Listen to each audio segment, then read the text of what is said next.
diblomaasi media ayaa daawanaysan wacan oo wanaagsan saaxiibayaal ku soo dhawaada barnaamijka wararkii ugu dambeeyay Soomaalida qodobada aan xilligan idin hayo waxa ugu waaweyn wararkii ugu dambeeyay madaxweynaha Soomaaliya Xasan Sheekh oo go'aan yaab badan ka qaatay xadgudubka Israel ay mar kale kula kacday madaxbannaanida Soomaaliya iyo dowladda federaalka oo soo saaraysa go'aamo waaweyn oo wax ka bedelayo xiisada culus ee haatan taagan maxaa ka jira in dowladda Soomaaliya ay diyaarinayso qorshe weyn oo dhabarjab ku noqonaya Somaliland warbixino ayaan idinkaga soo gudbin doonaa insha Allah dowladda Imaaraadka Carabta oo ku dhawaaqday go'aan ka nixiyay madaxweynaha Somaliland Cabdiraxmaan Ciro kadib markii ay shaacisay xukuumadda Abu Dhabi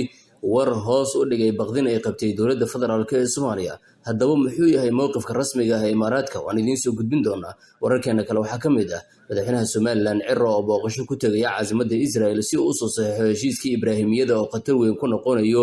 nabadda guud ahaan Soomaaliya iyo Cabdiraxmaan Ciro oo si adag looga digay inuu saxiixo heshiiskaasi ibnabaxyo waaweyn oo maanta ka soconaya magaalooyinka waaweyn ee Soomaaliya kadib arrimaha halis ah oo soo kordhay qodobadaas aan ku faahin doona barnaamijkeena insha Allah fadlan hadii aad cusub tahay subscribe tahay ilaabin hadii aad horay ila joogtana waad mahadsan tahay aad baad u mahadsantihiin aynu ku bilowno wararkeena iyadoo Israel ay mar kale xadgudub weyn ku sameysay madaxbannaanida Soomaaliya ayaa madaxweyne Xasan Sheekh Maxamuud waxa lagu soo waramayaa inuu qaadanayo go'aamo waaweyn oo yaab leh kuwaas oo ku aadan in markaasi laga dhiidhiyo xadgudubyada ay Israel kula kacayso madaxbannaanida iyo midnimada Soomaaliya macluumaadyo laga helay xafiiska madaxweyne Xasan Sheekh ayaa sheegaya in madaxweynaha Soomaaliya uu qaadayo go'aano uu doonayo inuu ku cadaadiyo Somaliland taas oo hadda isku aragtay inay ka gudubtay caqabad ay la dahalaadhacisay muddo dhowr iyo 30 sano taas oo ah ictiraaf Somaliland ayaa qaaday tallaabo si weyn ay uga soo horjeesteen wadamada markaasi saaxiib kala ah Soomaaliya iyo Soomaaliya naftirkeeda iyo inta badan shacabka Soomaaliyeed taasoo ah in ay micin biday Israel ayaa sameysay tallaabooyin aan laga mahadin guud ahaan geeska Afrika markii ay isku dayday in ay saldhig military oo weyn ka sameysato magaalada Berbera oo ah magaalo muhiim u ah deegaanada Somaliland waxa la sheegay in ay saldhigaasi Israel doonayso inay ka weerarto dowladaha iyo weliba ururada aan dawliga ahayn ee iyada ka soo horjeeda oo laga xusi karo Xuutiyiinta Yemen iyo waliba Sacuudiga iyo Turkiga arrinkan ayaa waxay halis ku noqon karaysaa xasiloonida Soomaaliya guud ahaan haddaba madaxweyne Xasan Sheekh Maxamuud isagoo ka duulayo duulaanka qaawan ee mar kale ay Israel ku soo qaaday madaxbannaanida Soomaaliya ayaa waxa lagu waramayaa in hadda la doonayo in la qaado tallaabooyin lagu cadaadinayo isla markaana lagu dareensiinayo Somaliland ciriiri si ay u yareyso arrimaha diblomaasiyadda ee ay wado ay ku doonayso in markaasi ay ku hesho aqoonsi wasiirka arrimaha dibadda Israel oo si dhuumasho ah ku soo galay wadanka si gaar ah Somaliland ayaa saacado kooban oo uu joogay dib uga laabtay halkaas waxaana uu dib ugu laabtay wadankiisa laakiin dowladda Soomaaliya arrinkaasi waa ay cambaaraysay go'aano ayna ka soo saaraysa war qoraal ah oo ka soo baxay wasaaradda arrimaha dibadda ee dowladda federaalka Soomaaliya ayaa lagu shaaciyay in dowladda Soomaaliya ay si weyn u cambaaraynayso go'aanada xadgudubka ku ah madaxbannaanida Soomaaliya ee ay Israel markaasi ka sameynayso gudaha Soomaaliya isla markaana arrinkaasi ay tahay mid aan haba yaraatee la aqbalaynin qoraalka ka soo baxay dowladda Soomaaliya waxa lagu sheegay in socdaalkii shalay uu ahaa mid sharci darro ah isla markaana uga sii daraya xiisada ka dhalatay aqoonsiga Israel ee Somaliland dowladda federaalka waxay sheegtay inay si cad uga soo horjeedo xadgudubyada isdabajooga ee Tel Aviv ay kula kacayso madaxbannaanideeda ayna si adag u cambaaraynayso socdaalka wasiirka waxa la ogaaday in sida uu ku yimid wasiirka arrimaha dibadda Israel ay ahayd qaab aad loo qorsheeyay diyaaradda uu ku yimid ayaa la sheegay in laga leeyahay dalka Romania isla markaana lagu magacaabo Fly Lily taasoo ah diyaarad si gaar ah loo kireysto isla markaana adduunka oo dhan si weyn looga yaqaano diyaaraddan ayuu soo kireystay wasiirka arrimaha dibadda Israel kadibna waxa la sheegay in diyaaradani ay ka soo degtay markii hore magaalada Addis Ababa ee caasimadda Ethiopia kadibna Addis Ababa ay ka soo duushay oo ay sidaasi ku timid deegaanada Somaliland waxa la xusay in intii ay u soo socotay Somaliland ay ka soo baxaysay Ethiopia in la damiyay diyaaradda raadeerkii lagala socon lahaa taasi oo dowladda Soomaaliya u saamixi weyday inay diyaaraddaasi la hadasho waana arrin khatar ah oo ay markaasi Somaliland iyo Israel-ba ay ku kaceen haddaba si kastaba ha noqotee madaxweyne Xasan Sheekh hadda wuxuu doonayaa inuu qaato go'aanadaasi aadka u xasaasisan ee uu ku cunaqabateenayo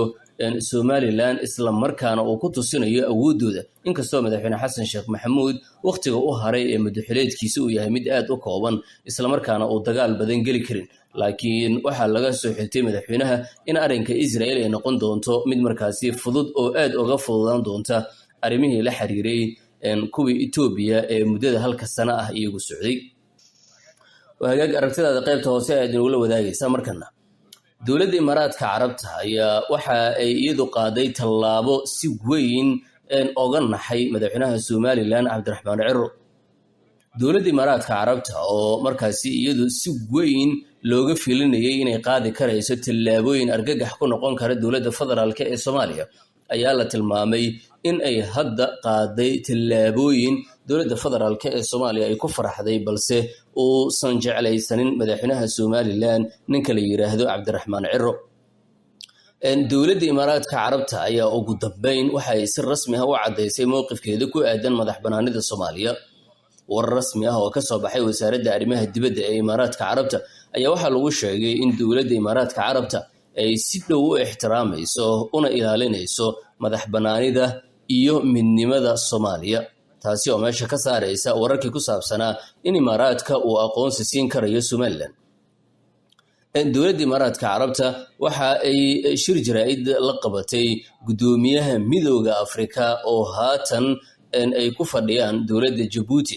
waxaana war-saxaafadeed rasmi ah oo ay soo wada saareen ay ku sheegeen Imaaraadka in uu si aad u dhow ixtiraamayo madaxbanaanida Soomaaliya haddaba Imaaraadka ujeedooyin ayuu arrinkan ka leeyahay oo wuxuu doonayaa in midowga Afrika uu ku taageero dhul markaasi laga haysto oo ku yaala meel aanan ka fogeyn Imaaraadka oo ay haystaan beeshiyaanka ama Iiraaniyiinta waxaana ay doonayaan in jasiiradahaasi iyagu loo soo dhiciyo waana sababta hadda Soomaaliya iyo midowga Afrika ay u hoos fadhiyaan Imaaraadka Carabta waa uu soo gabagabeeyay sheekadii boorisku qariska ahaa oo baqdinta xoogan laga qabay in Imaaraadka uu markaasi raaci karayo dhankaasi iyo Somaliland Ethiopia sidoo kale iyaduna waxay sheegtay inay ilaalinayso madaxbanaanida Soomaaliya haddaba Somaliland waxa ay heli doontaa dawladaha markaasi ku jira heshiiska Abraham Accord oo